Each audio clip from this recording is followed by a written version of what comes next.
Le jour de notre 7e anniversaire de mariage, j'étais à califourchon sur mon mari mafieux, Lucien, et je l'embrassais profondément. Mes doigts fouillaient dans la poche de ma robe de soie hors de prix, à la recherche du test de grossesse que j'y avais caché. Je voulais garder la nouvelle de ma grossesse inattendue pour la fin de la soirée. Marc, le second de Lucien, a demandé avec un sourire suggestif en italien. Donc, ton nouveau petit canari, Sophie, comment est-elle? Le rire moqueur de Lucien a vibré sur ma poitrine et m'a fait froid dans le dos. Il a répondu toujours en italien, comme une pêche pas mûre, fraîche et tendre. Sa main caressait toujours ma taille, mais son regard était distant. Garde ça entre nous. Si Madonna le découvre, je suis un homme mort. L'homme a gloussé d'un air entendu, levant son verre et jurant de garder le silence. La chaleur de mon sang s'est transformée progressivement pour devenir glaciale. La seule chose qu'ils ignoraient, c'était que ma grand-mère était originaire de Sicile et que je comprenais donc chaque mot. Je me forçais de rester calme, fixant sur mon visage le sourire parfait de Donna. Mais la main qui tenait ma flûte de champagne a tremblé. Au lieu de faire une scène, j'ai ouvert mon téléphone, trouvé l'invitation que j'avais reçue il y a quelques jours pour un projet international privé de recherche médicale, et j'ai tapé accepter. Dans 3 jours, je disparaîtrai complètement du monde de Lucien. Remarquant que je n'avais pas touché à l'orange sanguine qu'il avait épluché pour moi, Lucien a doucement essuyé une tache de vin au coin de ma bouche avec son pouce. Chérie, qu'est-ce qui ne va pas? Tu ne te sens pas bien? En regardant la profonde affection dans ses yeux, je n'ai ressenti que du dégoût. Un instant auparavant, il discutait du corps de ma sœur avec son entourage, et l'instant d'après, il était le mari parfait, profondément amoureux de sa femme. Je me demandais combien de temps il pourrait continuer à jouer son rôle avec une telle maestria.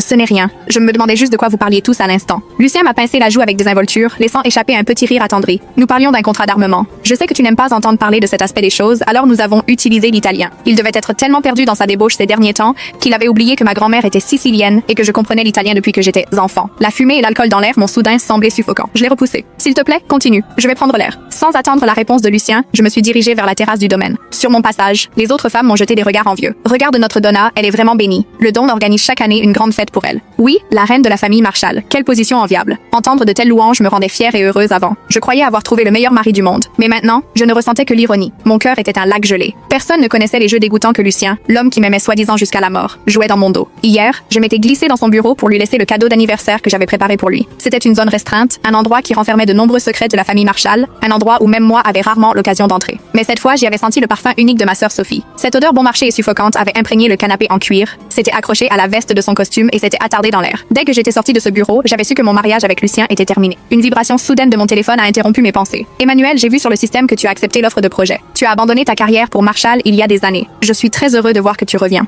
J'enverrai quelqu'un te chercher dans 3 jours. Tu peux passer les prochains jours à dire au revoir à ta famille. Au mot famille, mes jointures ont blanchi et j'ai saisi mon téléphone. Depuis que mes parents avaient été tués dans une querelle de sang il y a 5 ans, Lucien était la seule famille qui me restait. Mais maintenant qu'il m'avait trahi, il n'était plus ma famille. Professeur, ce n'est pas nécessaire. Veuillez demander le plus haut niveau d'habilitation de sécurité en mon nom et effacer toutes les archives publiques me concernant. La voix de mon mentor, pleine de surprise, s'est fait entendre au téléphone. Pourquoi? Une fois ces documents effacés, Emmanuel Valentin aura complètement disparu de la surface de la Terre. Lucien deviendra fou de ne pas te retrouver. J'ai ri amèrement. Il ne le fera pas. Il m'a trahi. Mes yeux se sont mis à me piquer. Après avoir quitté l'école de médecine, la seule pratique médicale que j'ai eue a été de rafistoler Lucien après ses